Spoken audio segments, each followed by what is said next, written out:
Senhor é bom. Amém? Nesta manhã, gostaria de partilhar convosco a palavra de Deus e, para o efeito, convido todos a abrirem a Bíblia, quem tem Bíblia, no livro de Hebreus, capítulo 11. Amém? Glória ao nome do Senhor. Vamos falar sobre vida espiritual. Vida espiritual. Vamos falar sobre fé.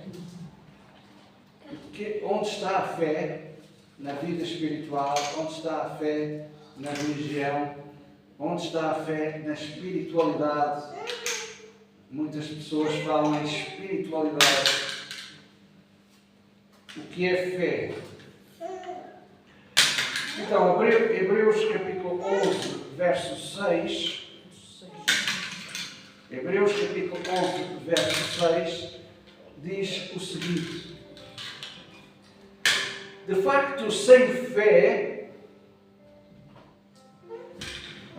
vamos ler pausadamente para entendermos aquilo que a palavra de Deus nos diz. Sem fé é impossível agradar a Deus, porque é necessário que aquele que se aproxima de Deus creia que Ele existe e que se torna galardoador dos que o buscam. Amém? Amém. Sem fé. Estamos a falar de quê? De confiança. Fé é como um músculo. Ou é exercitado ou não é exercitado. Muitas coisas estão ao nosso alcance. Muitas vezes nós usamos as coisas que estão ao nosso alcance, outras vezes nem tanto assim.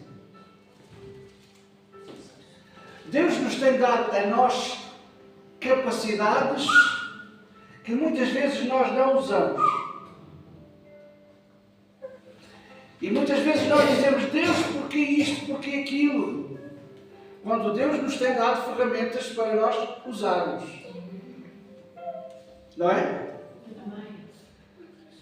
Então o escritor aos Hebreus aqui está a dizer que sem fé ou sem confiança genuína é impossível agradar a Deus.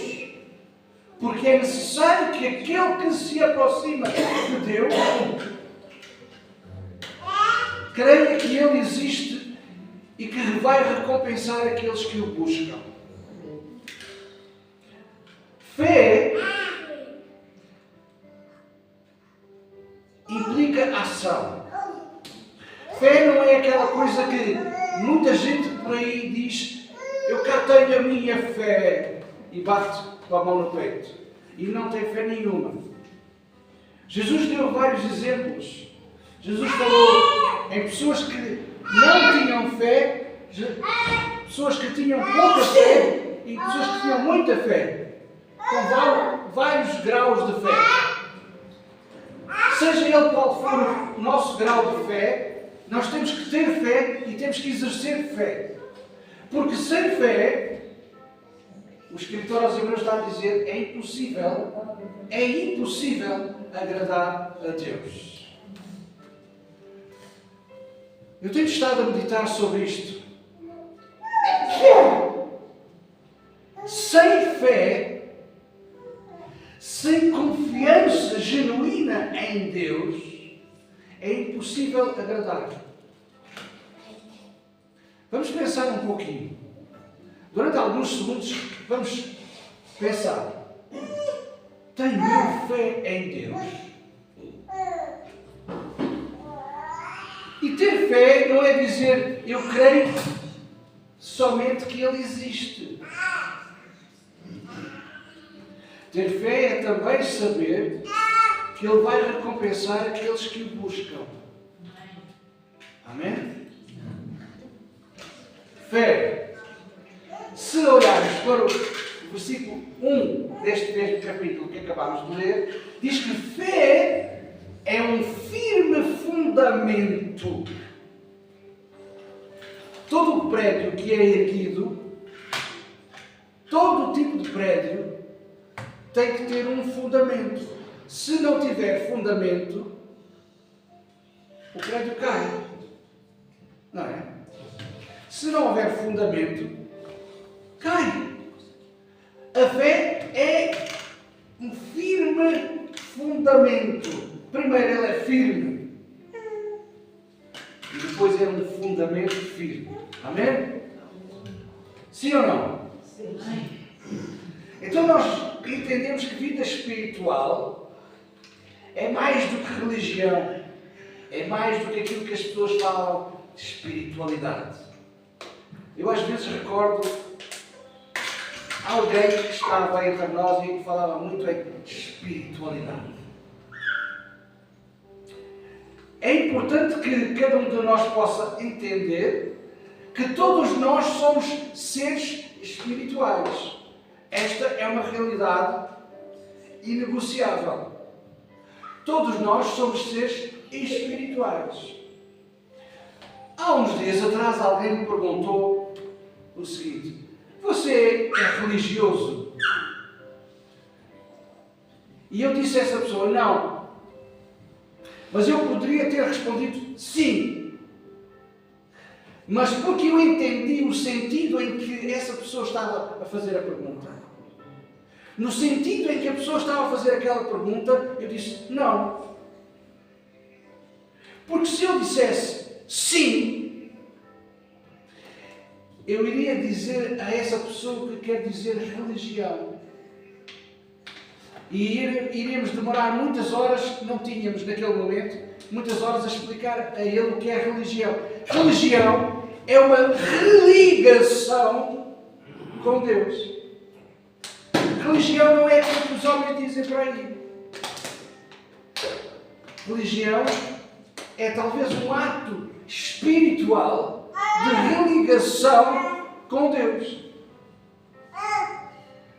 Mas as pessoas, quando falam em religião, as pessoas falam em rituais religiosos. Então nós temos que saber e estar conscientes que cada um de nós é um ser espiritual. E porque somos seres espirituais, as pessoas lá fora olham para nós não como pessoas espirituais, porque elas não entendem, mas olham para nós como pessoas religiosas. Frequentamos a igreja, vamos aos cultos, oramos pelas pessoas, ajudamos as pessoas. Então as pessoas dizem: você é religioso. Cada um de nós, todos nós aqui somos diferentes. Quem nos está a ver pela internet, também todos são diferentes. Todos somos diferentes. Cada um de nós nasceu na sua própria cultura.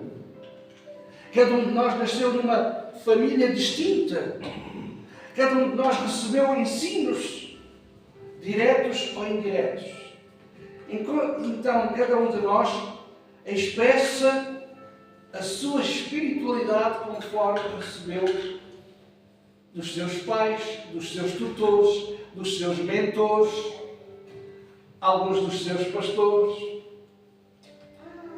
Por isso eu digo que vida espiritual é mais do que ser religioso ou místico. Vida espiritual não tem nada a ver com misticismo, nem com rituais religiosos. Vida espiritual tem a ver com a origem mesmo da palavra religar. Estou eu religado com Deus? Então vamos ver. O que é, no olhar das pessoas, na opinião das pessoas, o que é uma vida religiosa? Eu iria simplificar as coisas de uma forma muito simples. Uma vida religiosa é eu chegar a um certo lugar e dizer: eu estou aqui. Picou o ponto. Fez a sua parte. E pronto. exerceu aquele ato religioso, estou aqui, não faltei, porque se eu faltar alguém me vai telefonar. Com medo do telefonema, picou o ponto, está aqui. Amém? Vida religiosa é uma vida de rituais, de cultos, de missas, de festas, de eventos. E viver centrado numa reunião, num evento, numa festa. Ai, foi tão bom. Certa vez eu perguntava a uma pessoa, como é que foi o culto de ontem? E a pessoa disse, foi muito bom. E o que é que falaram? Não sei.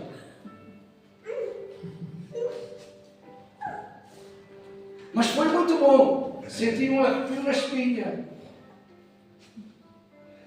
Vida religiosa é uma vida de rituais completamente indiferentes, completamente apáticos, mas picou o ponto. Depois temos a segunda parte, aquilo que as pessoas chamam normalmente de vida cristã. Agora vamos nos virar para aquilo que as pessoas dizem, eu sou cristão. Eu quero vos dizer, não sei se alguns de vocês já se aperceberam, que agora já é moda, sério, já é moda ir à igreja. É moda. Em alguns círculos sociais, é bonito dizer, por exemplo, eu ainda ontem ouvi alguém dizer, domingo de manhã eu vou à igreja.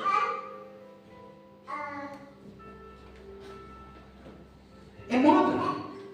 Não sabiam disso.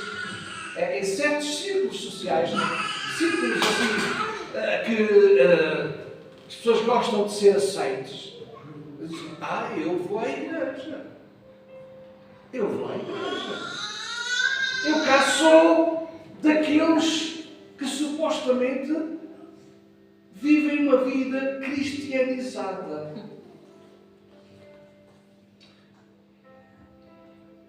Eu posso dizer o que eu estou a pensar? Eu devolvo os meus dízimos, eu dou as minhas ofertas, eu trabalho naquilo que é necessário, eu sou um diácono, eu sou isto, sou aquilo, sou aquilo outro. Vida cristianizada. Falámos da vida religiosa, estamos a falar da vida cristianizada. Profissionais da religião. Muitas vezes eu estou a debater-me comigo próprio. Meus irmãos, é verdade. Pregar um sermão é fácil. Pregar a mensagem de Deus não é tão fácil assim. Não, vocês não ouviram, pois não? Pregar um sermão é fácil. Despejar a matéria é fácil. Passar a mensagem de Deus não é assim tão fácil. Existem por aí muitos profissionais da religião, muitos profissionais cristianizados dentro daquilo que nós chamamos cristandade, mas nem sempre tudo aquilo que parece é. Nem sempre aquilo que se vê corresponde às realidades de Deus.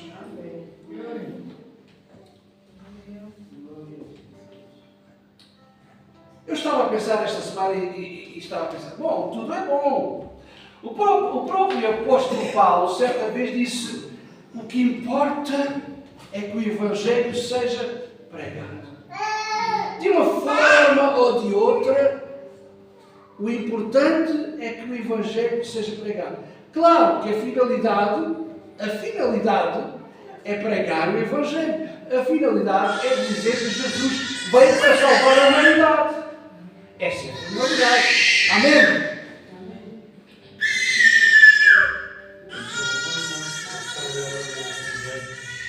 Mas é importante que cada um de nós saiba qual é a motivação com que se realiza coisas para Deus,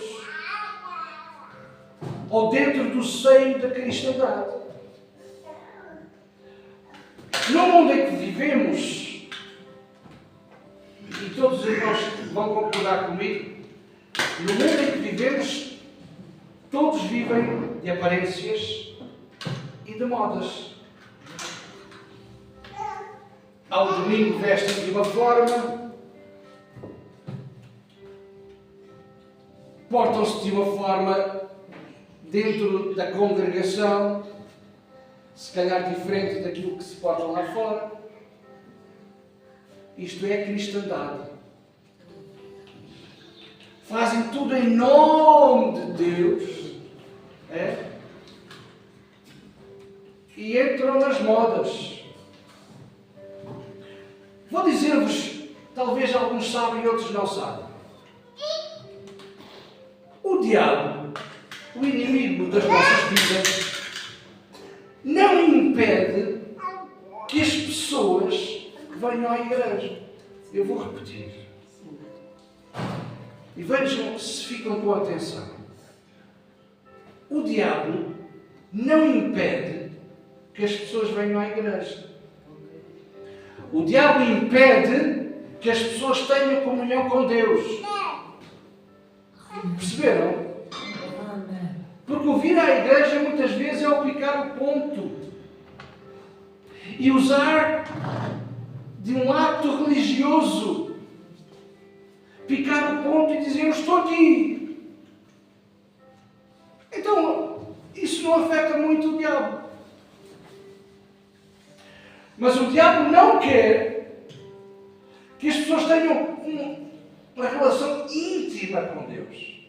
Isso ele não quer. Então, ele impede as pessoas de estabelecerem contacto e comunhão com Deus. Por isso é que nós estamos aqui na igreja.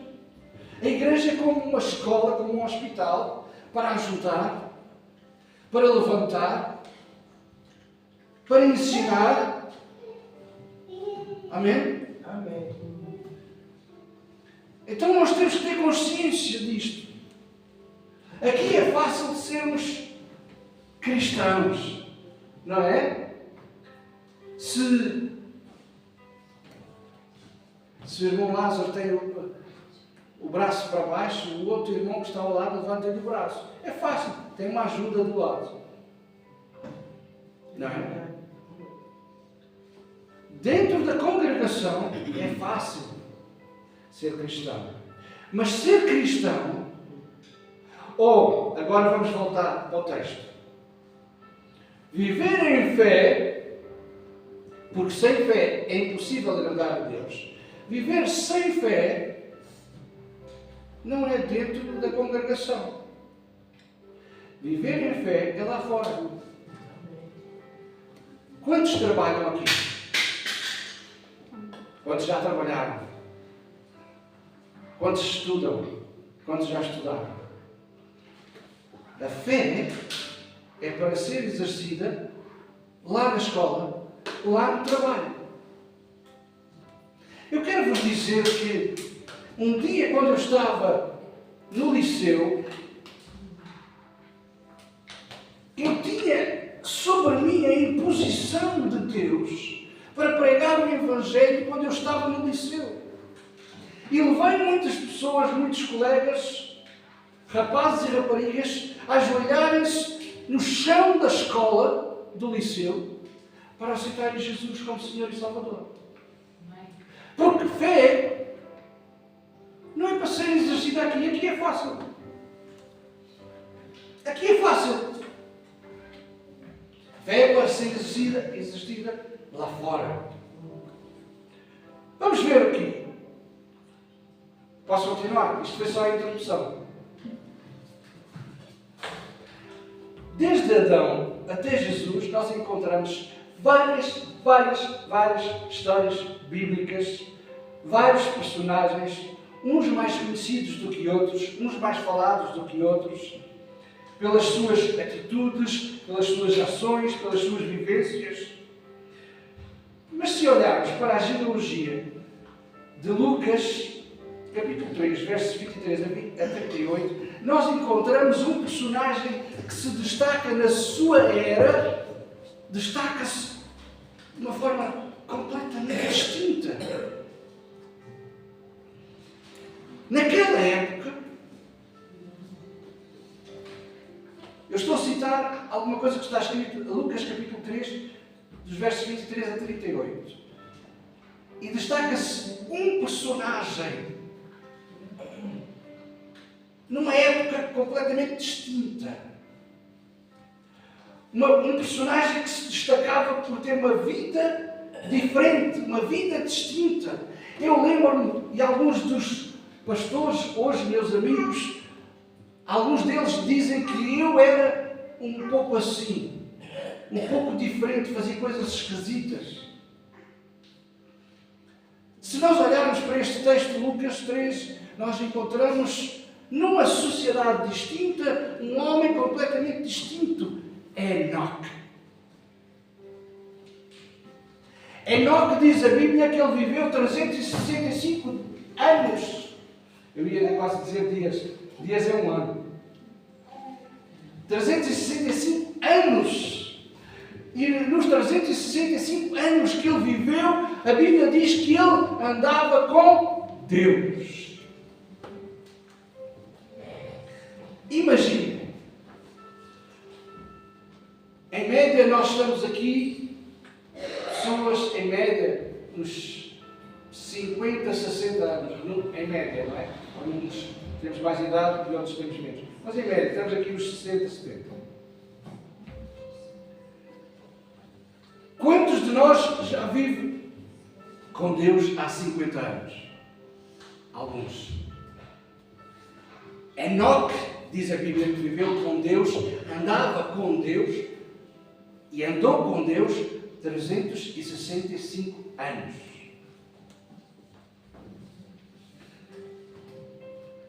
Se saltarmos a 1 de Crónicas, capítulo 1 a 4, verificamos que Enoque era descendente de Adão. Tinha acontecido uma catástrofe. Tinha acontecido a queda. O mundo estava desgovernado. Deus tinha dado o poder de governo a Adão, mas Adão caiu na esparrela. E o mundo estava completamente desgovernado. De repente, aparece alguém. Enoque. Gênesis fala-nos que o homem foi criado à imagem e semelhança de Deus. Depois, o homem pecou, desviou-se, não teve como ter relação com Deus direta. Mas a mensagem do Evangelho diz que Jesus veio para restaurar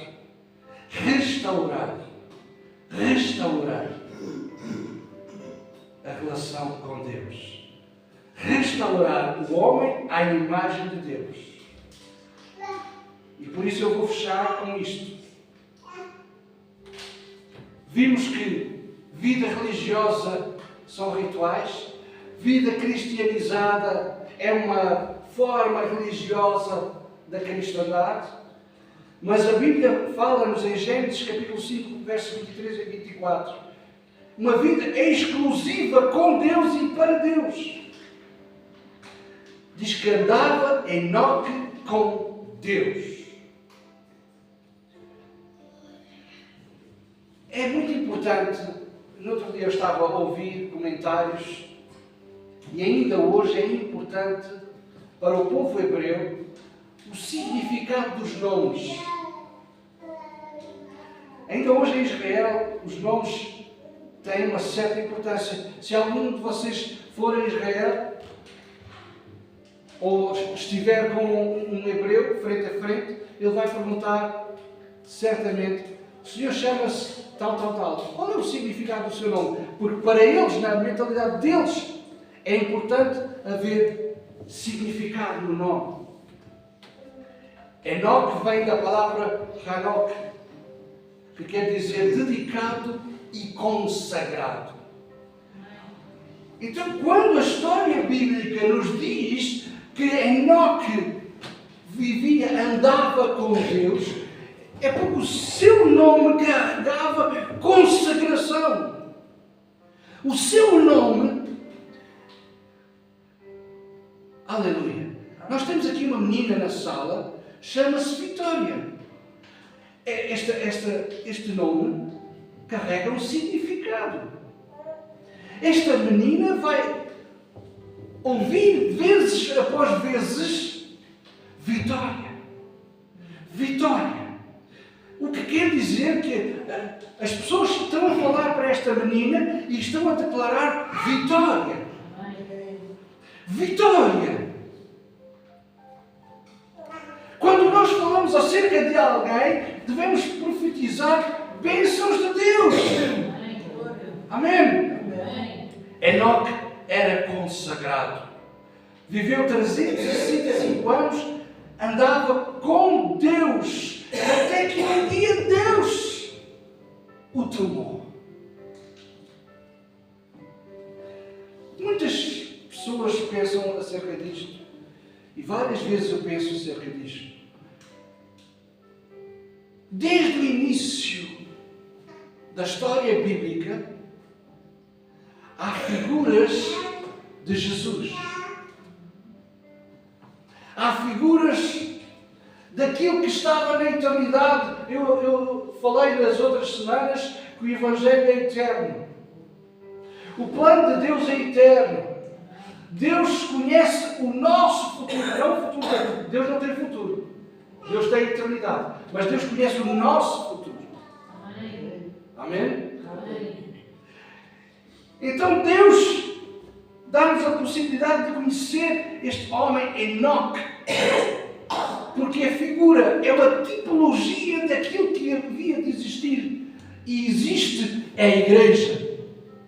Consagrada a Deus. Dedicada a Deus. Entregue a Deus de uma forma exclusiva. E diz que Enoque andava com Deus até que um dia Deus o tomou. A Igreja deve viver de tal forma consagrada a Deus até que um dia Jesus vem buscar a sua Igreja. Amém? Amém? Amém. Igreja exclusiva. Povo exclusivo. Meus irmãos, quem vai subir é um povo exclusivo. É um povo lavado e purificado pelo sangue do Cordeiro.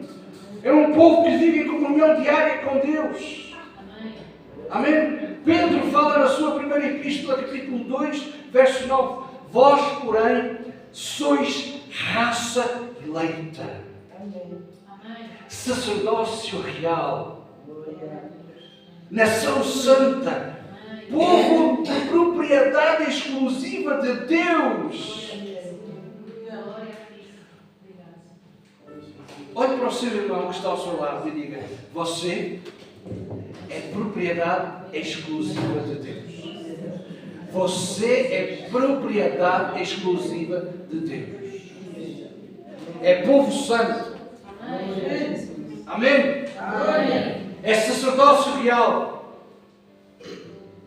Para quê? Para anunciar as virtudes daquele que vos chamou das trevas para a sua maravilhosa luz. Nós somos a escolha exclusiva de Deus. Por isso não faz sentido vivermos vidas religiosas ou vidas cristianizadas. Temos que viver com Deus, até que um dia Deus nos vai tomar como igreja. Amém. Amém. Enoque é uma tipologia da igreja. Quem quer ser tomado por Deus? Amém. Viva uma vida com Deus. Não esporadicamente ao domingo. Ao domingo há culto. Amém. Glória a Deus. É muito bom. Não é? E é, de facto. mas não chega. Eu não acredito, e também não há menção disso, que Enoque ia à igreja todos os dias. Não havia igreja. A Bíblia diz que Enoque andava com Deus. Andava com Deus. Então não fala de vez em quando. Olá, Deus. Não. Andava com Deus. Crendo na sua fidelidade. Amém? Então esta mensagem que eu trago hoje de manhã pressupõe uma permanência e uma confiança. Fé é o firme fundamento das coisas que se esperam e a prova das coisas que se não veem. Mas que existem. Eu vou repetir. Mas que existem.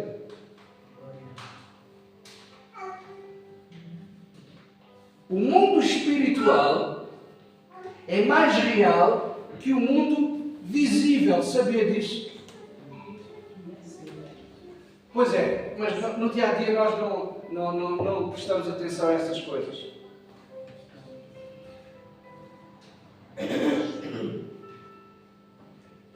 Pela fé, Enoque foi trasladado para não ver a morte. Não foi achado porque Deus o trasladara, pois antes da sua transladação obteve testemunho de haver agradado a Deus. Se eu ando com Deus, eu agrado a Deus. Com quem é que eu ando diariamente? O texto fala que no meio de uma geração perversa e corrompida, pela queda do pecado e quebra de comunhão com Deus, Enoque andava com Deus, vivia agradando a Deus. Por isso o escritor aos Hebreus continua a descrever: sem fé, realmente sem confiança genuína em Deus, é impossível agradar. Aquele que se aproxima de Deus tem que crer, tem que confiar. Você acredita em Deus? Amém. Toda a gente vai dizer que sim, amém. Ok. Quando você tiver uma conta para pagar e não tiver dinheiro na conta bancária, você confia em Deus? Hã? Pois é aí, a questão está aí. Eu digo amém na igreja, mas quando a conta aparece para eu pagar e eu não tenho dinheiro na conta bancária, eu confio em Deus.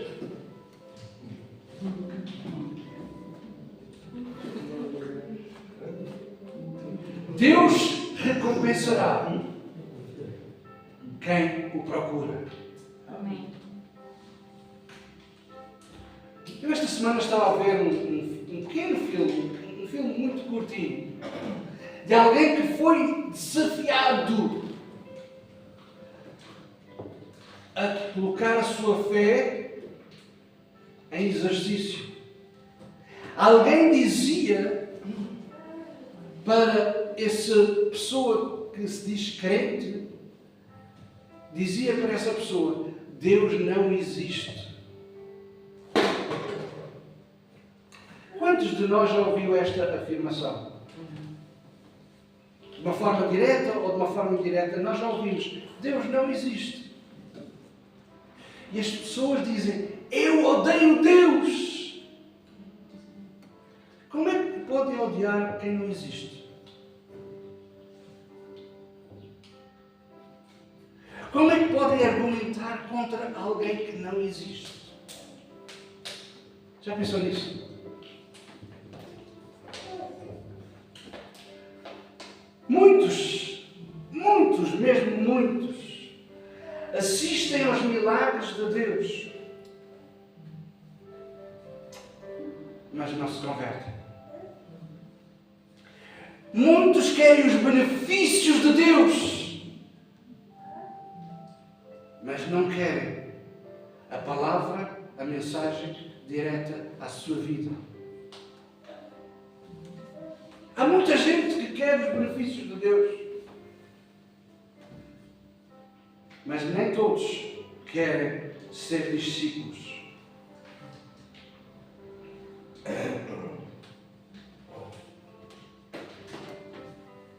O diabo também crê que Deus existe,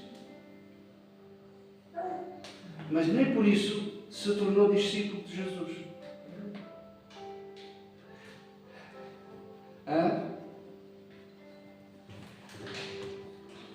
Fé é uma ação. Fé é uma ação que, independentemente daquilo que me acontece na vida, eu tenho que descansar em Deus. Afinal de contas, a Bíblia não me diz que eu sou o templo do Espírito Santo, eu sou o templo de Deus. Eu transporto Deus de um lado para o outro, sim ou não? Quem é que crê nisto? Você sabia que Deus é transportado por si? Não importa se você crê ou não crê. Vou fazer uma pergunta para terminar. Como é que acha que você está aqui? Quem está vivo, faça assim. Você crê que está vivo?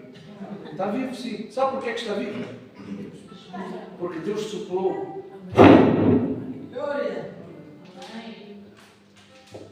E o Espírito de Deus, o Espírito de vida, está em si. Senão, você não estava aqui.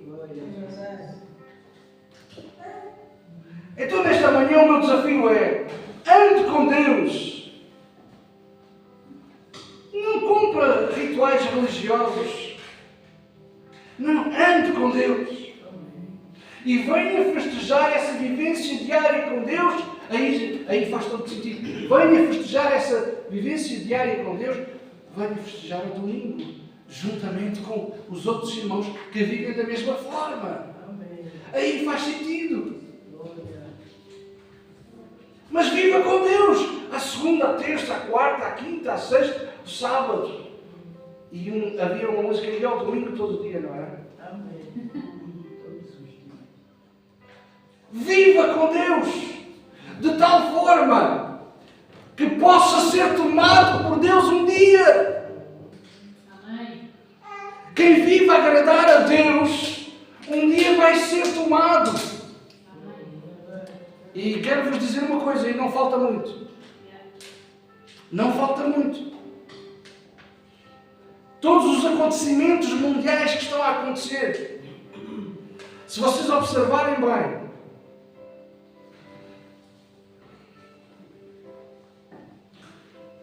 até um dito líder religioso já diz que vai perseguir os evangélicos. Os evangélicos são aqueles que acreditam nos evangelhos do Senhor Jesus Cristo. Amém. E esse líder religioso já disse: vamos perseguir os evangélicos. Então preparem-se. Ou vocês andam com Deus, ou... enfim. Amém? Amém? Amém? Podemos ficar de pé. Senhor nosso Deus, nosso Pai, nesta manhã, Senhor, nesta manhã nós temos ouvido aquilo que Tu tens dito para nós. Senhor, ajuda-nos a viver contigo, Senhor. Não de aparências, não de modas, Senhor. Não de rituais religiosos. Não para dar nas vistas. Não debaixo de eventos, mas de comunhão íntima contigo, Senhor. Ajuda cada um de nós, Senhor, para que possamos andar contigo de forma que possamos ser arrebatados. No nome e no poder de Jesus. Amém?